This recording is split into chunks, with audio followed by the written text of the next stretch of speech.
ভাবুন তো, পৃথিবীতে এমন একটি হ্রদ আছে যার পানি স্বাভাবিকভাবেই গোলাপি। আর সবচেয়ে অবাক করার বিষয় হলো, বোতলে ভরলেও এর রং বদলায় না। লেক হিলার অস্ট্রেলিয়ার দক্ষিণ উপকূলে কাছে অবস্থিত একটি ছোট্ট বিস্ময়কর হ্রদ। প্রায় ৬০০ মিটার লম্বা এই হ্রদটি ঘন সবুজ বন আর নীল সমুদ্রের মাঝখানে উজ্জ্বল গোলাপি রঙে আলাদা করে চোখে পড়ে।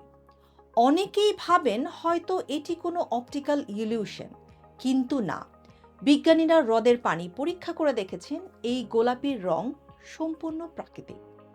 এর পেছনে রয়েছে উচ্চমাত্রার লবণাক্ত এবং পানিতে বসবাসকারী ক্ষুদ্র অণুজীব, বিশেষ করে ড্যানিয়েল স্যালাইন নামে এক ধরনের শৈবাল এবং হ্যালোব্যাকটেরিয়া নামে একটি পরিচিত অণুজীব। এরা এমন রঞ্জক পদার্থ তৈরি করে যা পানিকে উজ্জ্বল গোলাপি রং দেয়। আর সবচেয়ে আশ্চর্যের বিষয় হলো, এই পানি বোতলে ভরলেও তার গোলাপি রং অক্ষুণ্ণ থাকে। আজও লেক হিলার পৃথিবীর সবচেয়ে রহস্যময় প্রাকৃতিক বিস্ময়গুলোর একটি।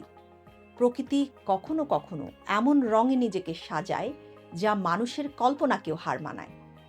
আপনি যদি সুযোগ পান, এই গোলাপি হ্রদটি নিজের চোখে দেখতে যাবেন কি? অবশ্যই কমেন্ট করে জানাবেন।